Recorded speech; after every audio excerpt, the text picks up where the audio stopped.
गंजाम जिला शेरगढ़ बाहुड़ा यात्रा रे शक्ति प्रदर्शन निज निज समर्थकों को धरी पृथक पृथक भाव पतियारा प्रदर्शन कर खनि मंत्री तथा गोपालपुर विधायक विभूति जेना और ब्रह्मपुर सांसद प्रदीप पाणिग्राही 2024 निर्वाचन पर जिलार 13टी विधानसभा आसन मध्य केवल हिंजिली बीजेडी हाथ में रही एही आसन दखल पाई बीजेपी जोरदार रणनीति आरंभ कर भितर शेरगढ़ बाहुड़ा यात्रा रे खनि मंत्री और सांसद प्रदीप पाणिग्राही पृथक पृथक शक्ति प्रदर्शन राजनैतिक चर्चा को आहरी सरगरम कर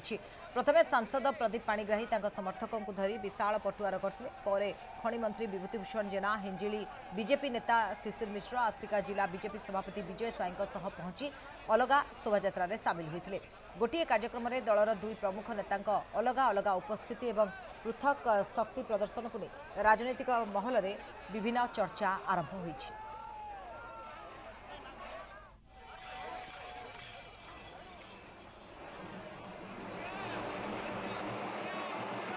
राजा तथा मंदिर कमिटी ए बड़ एकादशी तिथि रे जगन्नाथ सेवा आज जो रथ टणा हम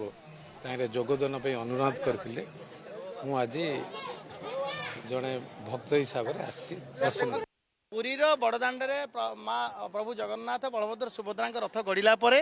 एठी ता बासी दिन हुए एक नियारा अनुभूति आज मु निजे रथ टाणिली श्रद्धालु मान गहन में मत एत आनंद लगिला मु निजक अहोभाग्य मन करुच्ची एवं एभलिया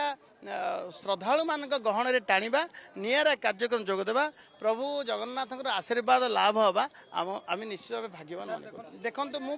प्रथम कही सारी ये निर्वाचन उष्मता रखुवा ये जगह हूँ हिंजिली अंचल और शेरगढ़ अंचल ये पूर्वतन मुख्यमंत्री प्रतिनिधित्व एवं भी करुँच एवं आज जो मैंने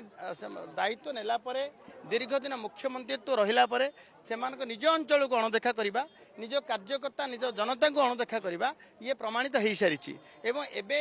भारतीय जनता पार्टी नेतृत्व नौथिबा शिशिर मिश्र गत थर निर्वाचन लड़ी एवं पराजय परठारु दिने भी अटकी ना सबुबले लोकों सहित काम अच्छा मो सहित जिला सभापति विजय स्वाई भी अच्छा आम समस्ते लोकों स्वार्थ अच्छु सरकार आसी सरकार जेते योजना लोक पाखे पहुँचू एवं पहुँची आमर दायित्व होची लोकों की सेवा करवा।